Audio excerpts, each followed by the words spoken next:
Hello বন্ধুরা, কেমন আছো সবাই? আশা করি সবাই ভালো আছো আর আমিও খুব ভালো আছি। তোরিস ওয়ার্ল্ডের নতুন একটা ভিডিওতে তোমাদের সবাইকে স্বাগত। আর যারা ফেসবুক থেকে দেখছো তাদেরকেও অনেক ভালোবাসা। তো আজকে চলে এলাম আরেকটা নতুন ড্রয়িং ভিডিও নিয়ে। আর আমার ড্রয়িং ভিডিও মানে কিন্তু প্রতিদিনই কিছু অন্য টাইপের ড্রয়িং আমি করে থাকি, সেগুলোই তোমাদের সঙ্গে শেয়ার করি। আর বেশিরভাগ যে ড্রয়িং ভিডিও আমি করি একটা অন্যের থেকে খুবই আলাদা করার চেষ্টা করি, যাতে খুব ছোটরা খুব সহজে খুব নতুনভাবে যে কোনো ধরনের ড্রয়িং শিখতে পারে। তো আমার চ্যানেল বা ফেসবুকে কিন্তু অলরেডি অনেক ভিডিও আপলোড করা আছে অনেক নতুন নতুন টিপসের সাথে। তো তোমরা চাইলে কিন্তু সেখান থেকে অবশ্যই দেখে নিতে পারো। আর যারা আজকের ভিডিওটা প্রথম দেখছো তাদেরকে বলবো পুরো ভিডিওটা দেখো, তাহলে কিন্তু তোমরা বুঝতে পারবে যে একটা ড্রয়িং শুরু থেকে শেষ পর্যন্ত করতে কতটা সময় লাগে বা কিভাবে আমরা সেই ড্রয়িংটা আরও সুন্দরভাবে করতে পারি। ও বিভিন্ন রকমের টিপসের সাথে আমি আজকের ড্রয়িং ভিডিওটা তোমাদের সাথে শেয়ার করছি। তো প্রথমেই জানাই যে আজকের যে ড্রয়িংটা আমি করছি সেটা কিন্তু একটা শিব ঠাকুর আর একটা গণেশ ঠাকুর একসাথেই হবে। তো এটা আমি ফেসবুকে একজনের আপলোড থেকে দেখেই করছি। তো অনেকেই ভাবতে পারো যে এরকম ছবি তো আরও অনেক আছে, কিন্তু একজনেরটা দেখে করা মানেই তাকে কপি করা নয়। তো আমার মনে হয় যদি কেউ আমারটা দেখে করে তাহলে তো আমার খুবই ভালো লাগবে, সেরকমই আমিও আরেকজনেরটা দেখেই করছি। তো প্রথমেই আমি শিব ঠাকুর যেটা করেছিলাম তার ওপরে একটা বেলপাতা করে নিয়েছি। তো বেলপাতা করার জন্য কিন্তু প্রথমে ডিপ গ্রিন আর লাইট গ্রিন দিয়ে এরকমভাবে কালারটা করে নেওয়া হয়েছে। তারপর যে গণেশ ঠাকুরটা ছিল সেটার যে হাতির শুঁড়ের মতো যে অংশটা থাকে আর কানের যে অংশটা থাকে সেই অংশটা প্রথমে কালার করে নেওয়া হচ্ছে। তো প্রথমেই অরেঞ্জ কালার আর মাঝখানে কিন্তু ইয়েলো আকার যে কালারটা থাকে সেটা দিয়ে করে নেওয়া হয়েছে।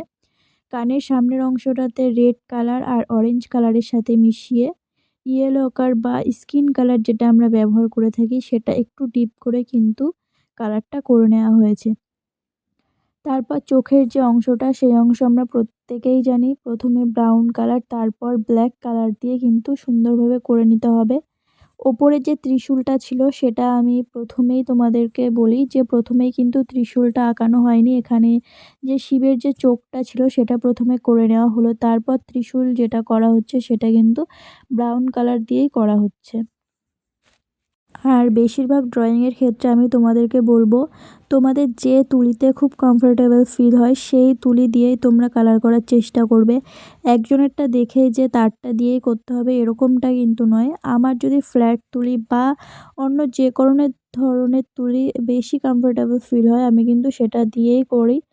তো আজকের ভিডিও প্রায় এই একটা তুলি দিয়েই করা। কিছু অংশ আছে যেখানে অন্য রকমের তুলি ব্যবহার করা হয়েছে, যেটা তোমরা দেখলেই বুঝতে পারছো।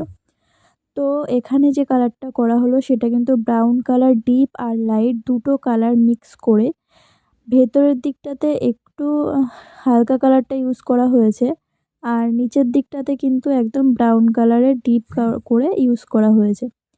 তারপর গণেশ ঠাকুরের পায়ের যে অংশটা ছিল মানে ধুতির যে অংশটা সেই অংশটা কিন্তু এখানে স্কাই ব্লু করা হচ্ছে, কিন্তু স্কাই ব্লু করার সময় আমাদেরকে খেয়াল রাখতে হবে যাতে করে ওপরের দিকটা একটু লাইট কালার থাকে আর নিচের দিকটা কিন্তু ডিপ কালার থাকে। তো খুব সুন্দরভাবে এক সাইডটা কালার করার পর আর এক সাইডটাও আমি কালার করে নিয়েছি। যেহেতু এক সাইড কালার করাটা তোমাদেরকে আমি ডিটেলসে দেখালাম সেই জন্য কিন্তু আর এক সাইড ডিটেলসে আমি তোমাদের সঙ্গে শেয়ার করিনি। তারপর পায়ের যে অংশটা সেটাও কিন্তু স্কিন কালার বা ইয়েলো আকার যে কালারটা থাকে সেটা দিয়েই করে নিতে হবে।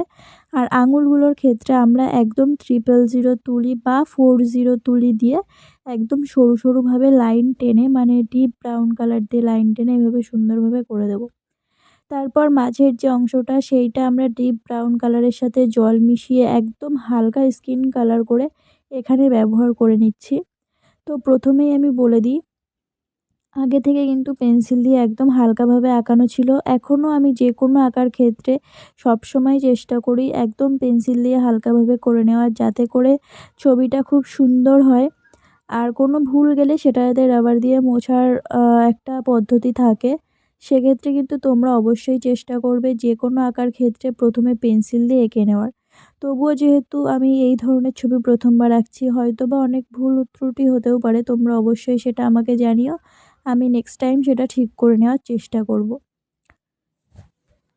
দেখতে দেখতে ওপরের অংশটা কিন্তু প্রায় কমপ্লিট হয়ে গেছে। এবার আমাদেরকে নিচের অংশটা কমপ্লিট করতে হবে। তো ডিপ গ্রিনের সাথে একদম জল মিশিয়ে হালকা গ্রিন তোমরা করে নিতে পারো, বা লাইট গ্রিন বা লেমন গ্রিন, যেটাই তোমাদের কাছে থাকবে সেটা দিয়েই কিন্তু তোমরা এইভাবে নিচের অংশটা কালার করে নিতে পারবে।